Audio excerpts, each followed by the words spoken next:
So by waterfall, the meaning is that you have a serial way of reaching out to any ad network. So for example, the ad request is generated from your app. It goes to your SSP. The SSP is connected to different networks. Now, the point is, or the question is, how do you choose which ad network you would request for an ad first, right? Because let's say there are 3 ad networks and all of them might have an ad, but you need to choose a strategy or a priority list if you're doing a waterfall mediation. You need to set that priority manually or pre-hand before starting to send the requests, and accordingly it will run your mediation. So in this case, what is happening is the ad is generating from the app, and the mediation server has a priority of A, B, and C. It is sending the request to demand A, but it is not getting any response back.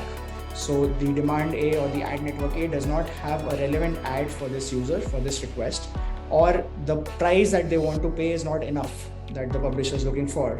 So in that case, they would not return any response, and your fill would still be empty unless you go to the ad network B and you ask for an ad for the same request. Similarly, till the time you don't get a response back, you keep on hitting the next ad network in the priority. And once you get an ad, you show that ad in your app, and the next request again goes to the top of the priority list, right? So that's how standard waterfall mediation work. So there are 2 ways in which you would find that ads are not filling.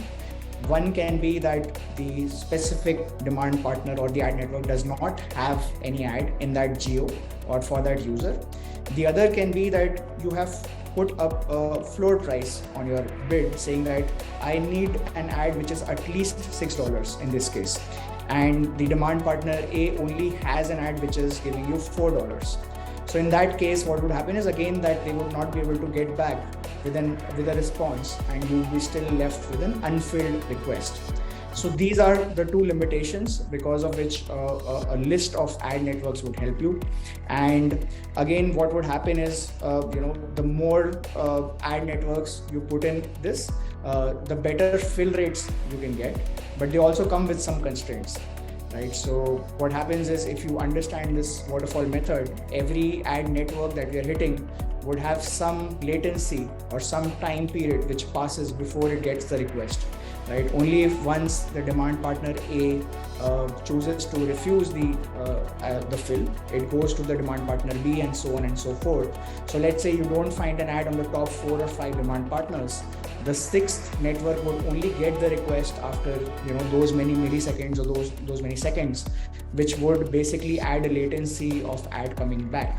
So what we need to understand is, if we have a waterfall mediation, is that how many demand partners are there in the strategy, and what each demand partner is yield is presenting as a yield, how much percentage of revenue each of these demand partners are making. I think just to add on a bit to it, when you're thinking about mediation, obviously this is a strategy that has been there for quite some time.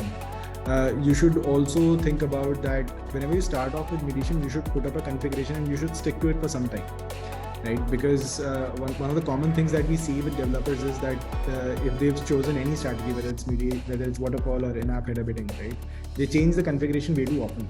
And that also leads to a lot of unlearning that happens on the advertiser's part. Because like I mentioned in the beginning of this session, right, that everybody has to sort of play a part in making sure that there is a good value proposition that comes in place. So if you have a configuration that's been set up, let's say you decide to put up a particular floor price and you say that, okay, I'm going to accept bids only above this particular value, right? Anything below this is not acceptable. So then you have to give time to the advertisers and the DSPs to sort of learn that, okay, are we able to get that much value out of the user base that we have? And are they able to get those level of returns? Another point here would also be that let's say when you're just starting off, right, then a common question becomes, okay, how much is too much, right? Where do we see that, okay, should I have one only or two only or three only?